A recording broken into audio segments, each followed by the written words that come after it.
Hello, everybody, and welcome to the Timelines podcast. This time we're on the road in Paris, Texas, and I'm here with Garrin Fraze to have a follow-up discussion with our previous episode on the show. I'm here at the Paris Junior College, the Watchmaking School at the Paris Junior College, Yes, sir. and you just gave me a tour of your awesome facility here. You've got 2 watchmaking rooms. We're in the one right now for the first semester students, is that That's right? right, yeah. So we've got 8 first semester students right now who are kind of in the middle of their first semester learning watchmaking, and then 2 kind of team leaders, if you will, who are 4th semester students that kind of help me keep tabs on what's going on at these 2 different islands while I'm at the instructor station there in the back, giving lectures, making lesson plans, grading, checking students' work. Yeah.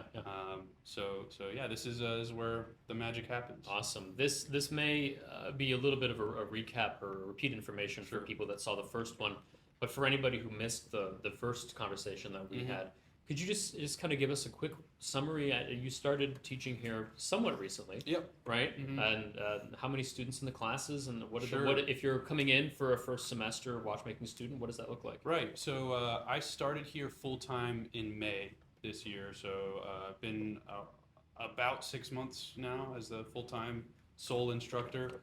And yeah, when I started the first class where I was on my own without the previous instructor, still kind of like showing me the ropes as he was getting ready to head out. That first class I had 8 students, and they were all in the second half of the program. So they were all pretty much working autonomously, and then I would give lectures on theory and show them a new movement, and then they would work on that movement on their own. So that was a little bit kind of an easing my way into the program.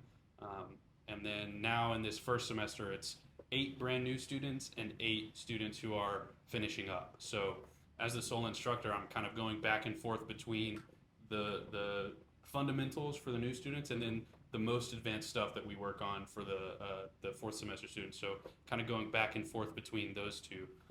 But for a first semester student, what you can expect as you are getting started here at PJC is we're going to learn how to maintain your tools. We're going to learn how to sharpen your screwdrivers, things of that nature. Some basic micromechanics like filing, sawing. We're going to use the lathe once or twice. But the main focus is developing the fundamental skills needed to disassemble and reassemble watches. Understanding watchmaking theory, how a watch works, how power flows through different types of watches, and like I said, the fundamentals, laying the groundwork, the foundation for the rest of the program. Before we sat down to record, we had lunch at a wonderful little Asian place here in Paris, and it occurred to me to kind of draw up that similarity between like a sushi chef. You hear often the guys spend a year just learning how to wash and cook rice, and I guess in a way watchmaking you can kind of draw a lot of parallels from that, right? You learn a lot of like before you even touch a watch, probably. Right. Yeah. So the first 2 to 3 weeks of the program, you don't touch a watch at all. You're just sharpening your screwdrivers and your tweezers and stuff like that. So yeah, there's definitely some similarities there. And if this were a kind of a longer, more traditional watchmaking program, then yeah, the first period would be a whole lot of nothing to do with watches, a whole lot of developing the eye, developing the hand skills, and you probably wouldn't touch watches for the first year. Now, because this is a little bit more of a condensed program, the goal of this program is to give the students the fundamental skills they need and a good foundation in watchmaking to build on as they go out into their career in the field. But because it's a 16-month program, we spend about the first month working on tools and developing that eye and kind of the hand skills before we start working on watches. Traditional programs like in Switzerland, like there's a year that you just learn micromechanics, make tools and stuff like that before you ever even touch a watch. So the goal then with what you guys are doing here is to prepare people to go out and start working like as soon as possible. Yeah. Right. Yeah. So how are a lot of watchmaking schools in the States that way? Yeah, almost all. Okay. Almost all. So our program is 16 months. About 2 years is kind of the standard for American watchmaking schools. Some, like I know Swatch has the Nicholas Hayek School in Florida, and that's a 1-year customer service watchmaking program, and that's preparing the watchmakers there to go to service centers within a year, right? Rolex has a similar program that they train new hires with no watchmaking skills, and then they have them working in service centers very quickly as well. There's such a demand for skilled watchmakers and technicians that a lot of service centers, a lot of jewelry stores, they need watchmakers as soon as possible. Sure. And so yeah, a lot of the education in America is condensed, right? So the goal is to give you a foundation and prepare you to work in the after sales service industry. Okay. Right. And that's primarily the focus here. I can't say too much, but I am working on expanding the scope of what we offer here at PJC to go a little bit beyond that. But the full-time watchmaking program that is in place right now is not going anywhere. So we're still going to have the 16-month program that you can learn all the skills you need to be a watchmaker at a service center, a jewelry store, a retail location that, and you can get a really strong foundation in 16 months, and then go work for example, if you want to go work at Richemont, and then you get started on Cartier and you get training there, and then they'll maybe move you to Panerai, you get training on Panerai product, then IWC product, and Richemont. So watchmaking education never ends. When you graduate, there's always continued training opportunities. There's the AWCI in Ohio. They have classes that run all the time for continued education for watchmakers. And then, of course, WOSTEP in Switzerland is always having classes as well. So I guess we can just jump into this then, Sure. since we're kind of already touching on the demand for watchmakers and everything there. We know, and the watch world and a couple listeners, my listeners, have asked, how do we go about changing the state of watchmaking in America? I mean, Sure. you've talked about the training in Switzerland being much more comprehensive. They probably have many more watchmakers over there. I mean, Well, they have many more schools as Yeah. well. So in the States right now, that I'm aware of, there's 4 independent schools, and then I think 4 others that are tied to major brands. Okay. And then some of those brands also have other training opportunities that aren't necessarily the full-time watchmaker education, but are still training watchmaking Wait, skills. so there's only 4 independent, and then 4. So as, like as 8 far as I know, yes. in the whole country. Yeah. And then that's full-time watchmaking schools, Yeah. right? And then AWCI has their school, and AWCC has their school. The Horological Society of New York Yes. holds classes as well, right? But that's not a full-time watchmaking program. Are those more for like people like So collectors depends. wanting to learn? It depends. So the AWCI has stuff that's like for watchmakers to continue their watchmaker education. Okay. So they'll have like classes on micromechanics. They'll have classes on chronograph. They'll have classes on this and that. But those classes tend to be like 1 or 2 weeks at a time. And then NAWCC and HSNY are kind of the same. Right now, the HSNY, as far as I know, they have like the Watchmaking 101 that's kind of like for collectors and enthusiasts who are kind of watchmaker curious, so to speak. And so they kind of get an opportunity to get hands-on with 6497, see what it takes to disassemble and reassemble a watch, and learn kind of the basic theory. And I know that they have some more comprehensive courses than that, but for the most part, that's their approach. But to get back to the full-time watchmaking schools, at least the ones that I'm aware of, we've got PJC, which is right here, the Watch Technology Institute at North Seattle College, Gem City in Quincy, Illinois, and then the Veteran Watchmaker Institute. So those are the 4 independent full-time watchmaking programs that I'm aware of. And then, like I said, there's some other programs that are sponsored by and kind of tied to major brands. Sure. So with very few full-time watchmaking schools, so you're already limiting the number of trained watchmakers that are going out. But what do you see in your time in the industry? What do you see for watchmakers coming in? Like, is there an interest in watchmakers? Oh, or definitely. Is it... Yeah, we've got a really long waiting list for the program. Yeah, so the interest is definitely there. I think the problem is there's just not enough schools. Sure. Right, or not enough seats in schools. Right now, our class we've got 16 students. That's max capacity. So for watchmaker education, it's very like hands-on, Yeah. right? So most instructors I've spoken to, the most students that they're comfortable having at one time is about 8, and I've got twice that. Yeah. Right. So what we need as educators is more educators, more infrastructure, and then we can take on more students. Because I've got 40 plus students on a wait list that want to come to school here and want to learn watchmaking.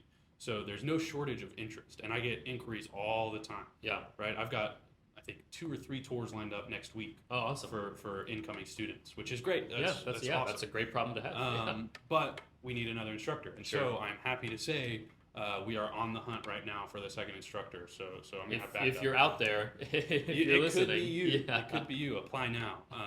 But yeah, that's very exciting news. And like I said, I can't say too much about plans for the future of the program, but we are really working on expanding the scope of the program and what we're able to offer. And I'd really like to produce more watchmakers so that all of the watchmaking industry can have a supply of new watchmakers with the specialized skills for each niche within the industry. Yeah, of course. It sounds the way that you're talking about it, how you're sort of driving the expansion of this with your students here and trying to hire somebody else. It's all coming, like the onus is all like on the watchmaking school to sort of expand. Do you think, like, to what extent can some of the big brands and some of the big, like an AWCC, like how much can they help expand the education side? I can say that, at least for PJC, we're always taking donations, whether that's from major brands or enthusiasts and collectors who want to support education. So if you want to support watchmaking education, you absolutely can. And the best way to do that is to reach out to watchmaking@parisjc.edu or reach out to any number of the other independent watchmaking schools in the States, whether that's AWCI and AWCC, HSNY, or the other 3 college level programs, other 2 college level programs and VWI. Because I know PJC is always taking donations.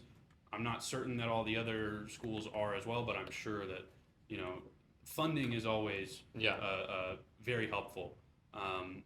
But yeah, so wouldn't it be nice though to have some companies, I mean, it's like Rolex or like, I don't know, or it's like another company that's maybe like an independent, like a big watch brand to start investing in the future. And I'm sure, I know like Rolex and they have their watchmaking schools, but I think across the board it'd be an amazing thing to have more companies investing in that. Well, again, without saying too much and getting myself in trouble, we do have a lot of support from all throughout the industry here at the program. We have an industry advisory committee that has seats filled by representatives of a lot of major brands.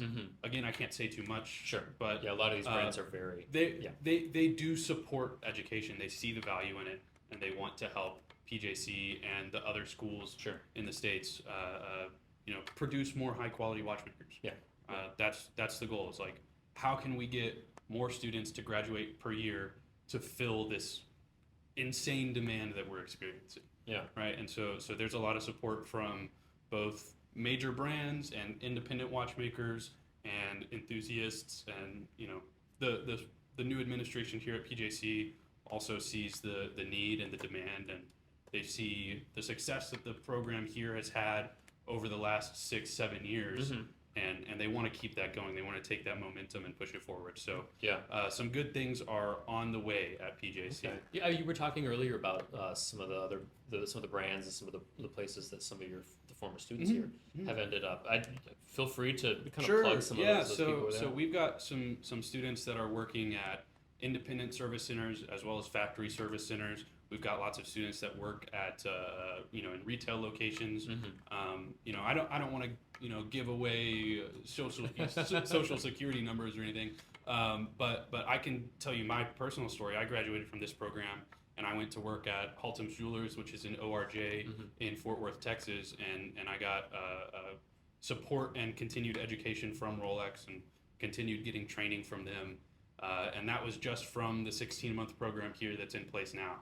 I took that program, I graduated, and I had all the skills I needed to have a successful career as a watchmaker. And I was able to really thrive and get some excellent additional training. And it's all because of the program that's in place right here.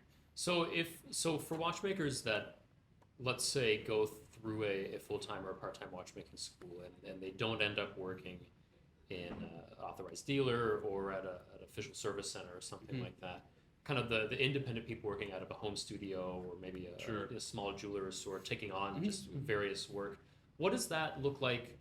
I think when a lot of watch enthusiasts think of watchmakers, that's kind of what they think, is the guy that they know that's in Ohio or in Oklahoma that has a home studio and can do stuff there and take work. What do you think it would take for watchmakers like that to be able to take on more work and to do better work? Is that from the education side, or is that education is, I mean, education is huge, right?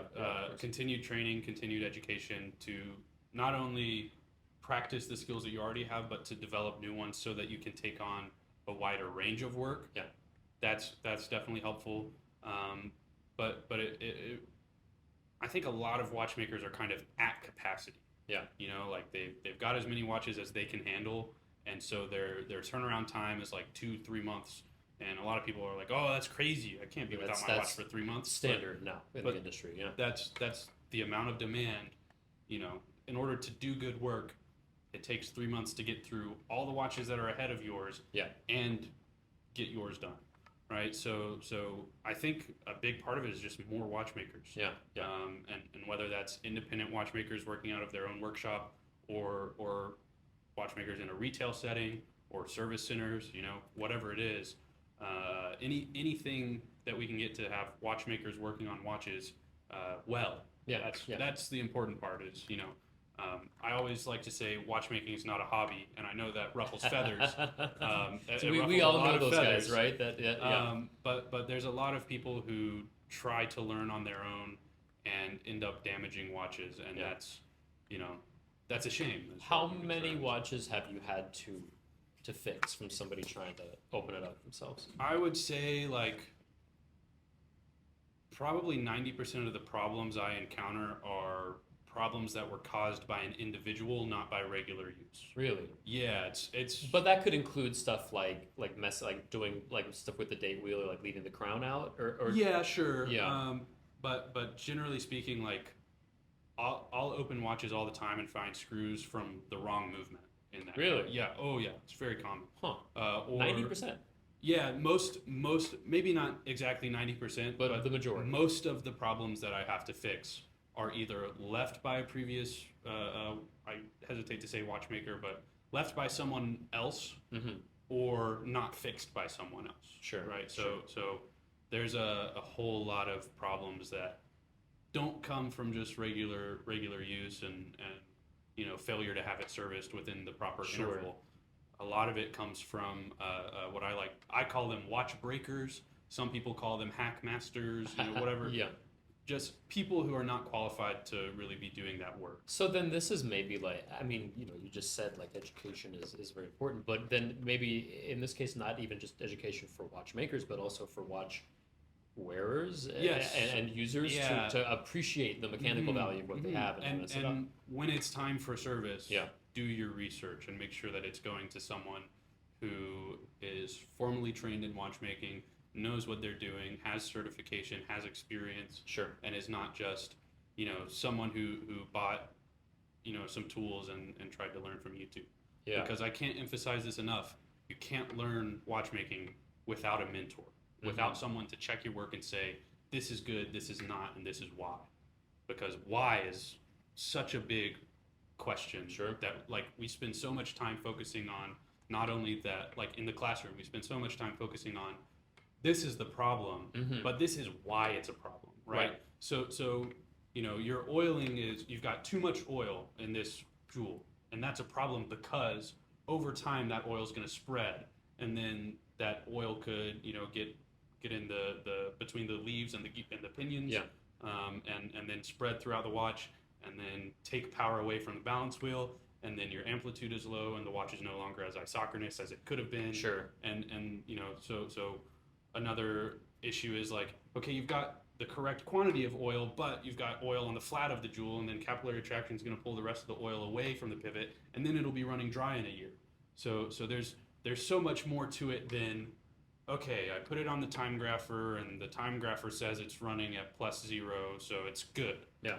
There's so much more to it than Yeah, that. And it's that cumulative knowledge Mhm. that comes from experience and the Mhm. years And- of mentorship. and not just experience, but mentorship is so very Yeah. important. And having someone who knows what to look for and knows why certain things are correct or incorrect. Sure.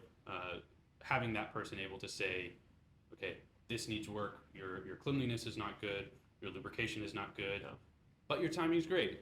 Yeah. But if your timing is great and your cleanliness and lubrication aren't good, the timing is going to change in 6 months because the loose debris has now gotten into the pivots Yeah. and the oil has been drawn away from where it's supposed to be and yada yada yada. And now your timing a year later is terrible. Yeah. Even though it was really really good before because you ignored these other things that you Mhm. maybe just didn't know. Mhm. So then, this may be a tricky question, or I mean a touchy question, I guess. But Mhm. with obviously the decades, centuries of cumulative knowledge that watchmakers should have and should be able to pull from and work on with surgical precision, Mhm. how much should it cost to service an automatic watch?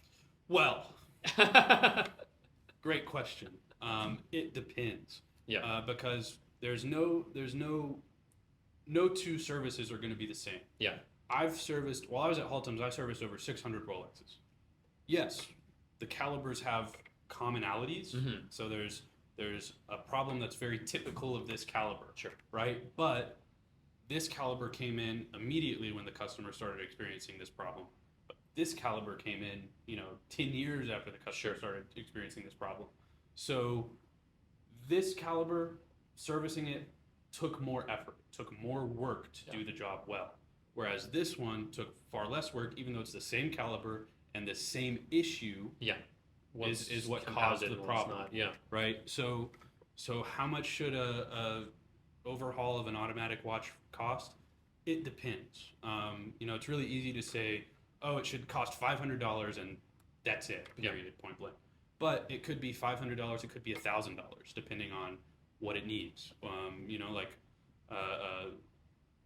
The way that Rolex handles their pricing, which was kind of really nice because it took a lot of the weight off of the watchmaker's Sure, shoulders.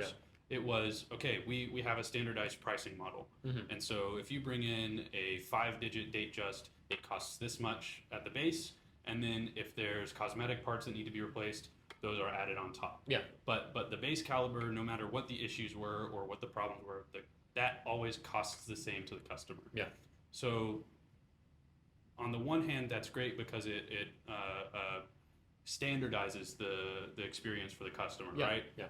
But on the other hand, for the watchmaker, like I'm spending, 2 times as long servicing this movement than I am on this You're movement. getting paid the same. And then as we're you would- then we're charging the customer the same. Yeah. So to me, standardized pricing is hard. It's really hard to like say what exactly it should cost Yeah. without breaking the movement down and seeing what the issues are. And So then, what do it you needs. do you think then that we should totally just restructure the whole model of how watchmakers get paid? Like, would it by that logic then would it not be just more beneficial to if I bring my Speedmaster to Sure. a watchmaker and I Mhm. say, hey, the chronograph is stopping at 20 seconds, and then he says, okay, I'm not gonna then take the watch for a week, diagnose it, Mhm. and then come back with the exact quote from and them. that's generally what most watchmakers do, right? Mhm. Like so now when I'm taking in a watch at my personal workshop, because I do work outside of Yeah. here to just keep my skills up and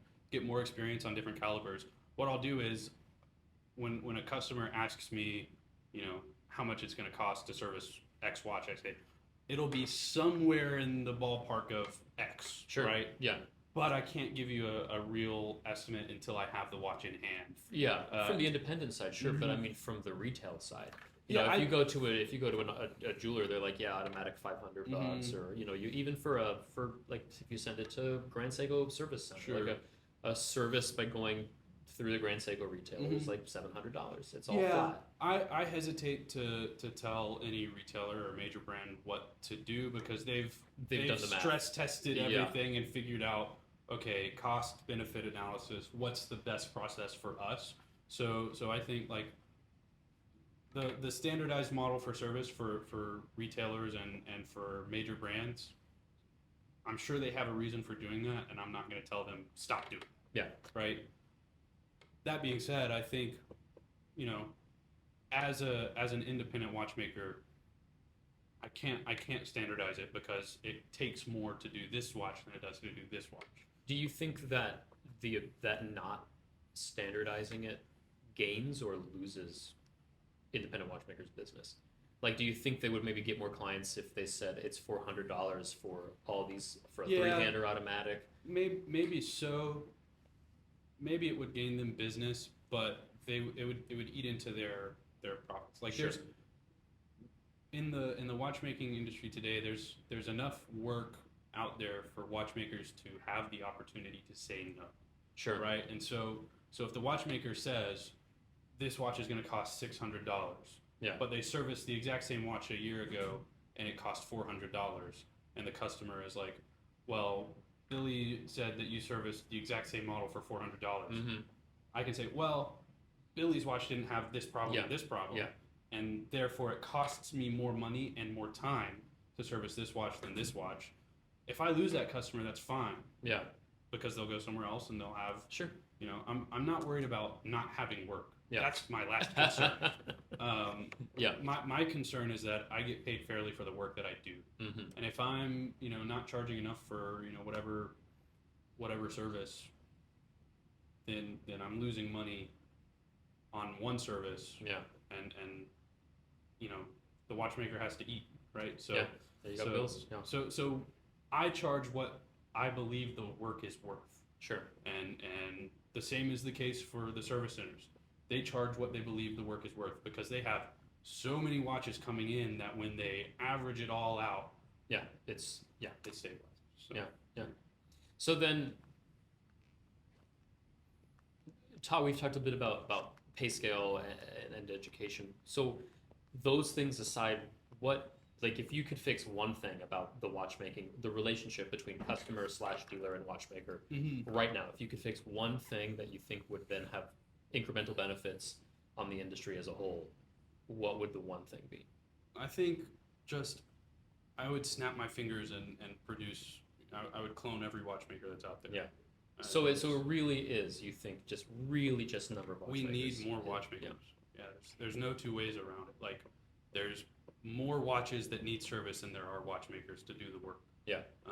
And it doesn't matter where you go, if it's Richemont, if it's Rolex, if it's Patek. Yeah. Everybody needs more watchmakers. If it's an independent service center, they need more watchmakers. So how do we make watchmaking? So you say you have a line out the door. So it's not a matter of making watchmaking more appealing. It's just creating the infrastructure to train. Yeah, expanding the infrastructure for education. That's kind of my mission here, is to expand the scope of what we offer, expand the class size, expand the amount of different programs that are available, the amount of different types of certificates that we can produce and give to graduates. Because I can make a difference in the American watchmaking industry by educating more watchmakers. Yeah. And I can make a bigger difference if I can educate more of those watchmakers. And so that's my main mission right now. Do all watchmakers feel that same responsibility? That I don't know. I hope so. Yeah. I hope so. But I think some are too busy fixing watches, quite frankly. So their face is buried in the calendar. Yeah, exactly. But there's a very large number that do. I talk to watchmakers all the time, and they tell me what you're doing is great. I have a lot of respect for it, and however I can support you. I mean, you are different than a lot of watchmakers. I mean, your social media channel, you're sort of. Sure. I know we talked about this. You say you're not very sociable, but by my experience, you are. And I think a lot of watchmakers are, like you say, are either too busy working or don't necessarily have the interest in getting out. Yeah, and I'll say, like, the social media stuff was great when I was at Haltom's and was working 40 hours a week, period. And then I had the other 72 hours in a week that I'm not sleeping. But now you're teaching and then you're going home. So now my work schedule is more like 72 hours, and then the other 40 or so hours in the week is for watching Star Wars. Sure. Yeah.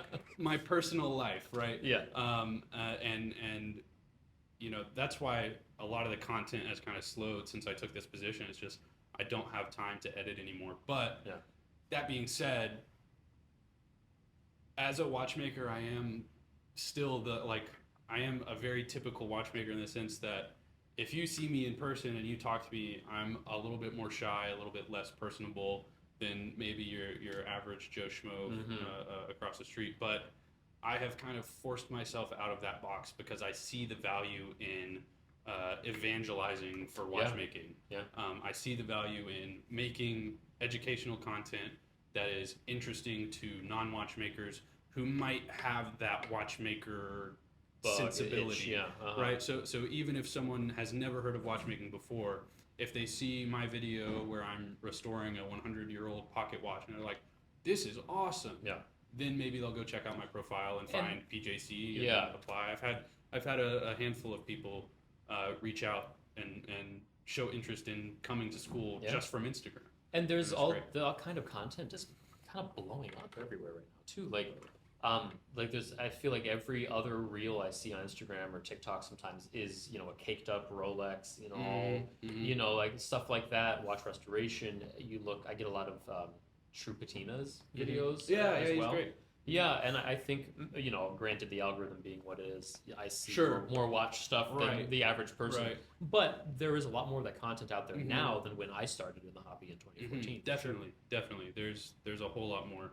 And I'd love to produce more of it. I just gotta find time. Yeah, would you take a sabbatical and just all content, for a whole week? Take a vacation from work to do more work. Yeah, exactly. Yeah, that's what it is, though. Always be content. Right? Yeah.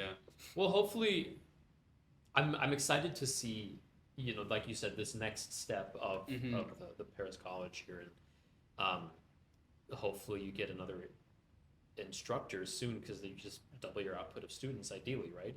Well, we won't exactly double it because 16 is far too many students. So the goal is to have 2 instructors responsible for 12 students at a time. Yeah, but the education value will just increase. Because there's less on each instructor's plate, and then each instructor can spend more time working with the students, developing projects that will improve the outcomes and kind of adjusting the curriculum. The curriculum is kind of always changing, and my previous the previous instructor here, who was my instructor, Stanley McMahon, he was always kind of adding a new project here, taking away this project if it didn't produce the outcomes that he wanted, and kind of trying to fine tune it as he went. And now I'm kind of doing the same thing where, okay, the goal of this semester is this outcome. Yeah, this project, and this project can produce that outcome. So maybe I'll tweak the project here or there to change exactly what each student has to do to complete the project, and then the goal is always to produce better watchmakers when they finish the program. Sure. So having 2 instructors will allow each instructor to kind of be more focused on whichever class they have and what that what that class is working on and what they're learning and all that. And then also be able to develop new curriculum for new programs. Which is a part of that thing that I can't really talk about quite yet. But. What's the timeline like on that? So if anyone who is watching happens to be a watchmaker that's interested in becoming an instructor, we want to have the new instructor hired and in the classroom by January. Oh, so that as soon as possible. Yeah. So that we can have that that second instructor role filled, expand the class, have more students coming in, and all that good stuff. Now, if anyone is watching who is not a watchmaker but wants to support that, email watchmaking@parisjc.edu, and I will tell you how where to send financial donations, how you can help otherwise, whatever your situation is, however you want to help. Let me know, and I will do everything I can to make sure that that help finds the right place. Fantastic. Yeah, well, I'm looking forward to seeing what you guys are cooking up here, and I mean, it's this is our first time hanging out. And it's been nice. Other than in passing at the watch. Oh, hey, what's up, Michael? Yeah. We're filming this the day before Arts Goggle, which is a big Open Street Festival down in Fort Worth. You're Mm-hmm. going to be there. Looking forward to doing it. some stuff talking to spreading the gospel of watchmaking. That's right, spreading the good news. Yeah. Well, hey everybody, thanks for tuning in. I'm glad that we got to sit down with Garren for a in-person part 2. And stay tuned for the upcoming progress from the Paris Junior College and the Watchmaking School. Thank you so much. Thanks for watching, and Michael, thanks for having me. Thanks, I really Ken. enjoyed it.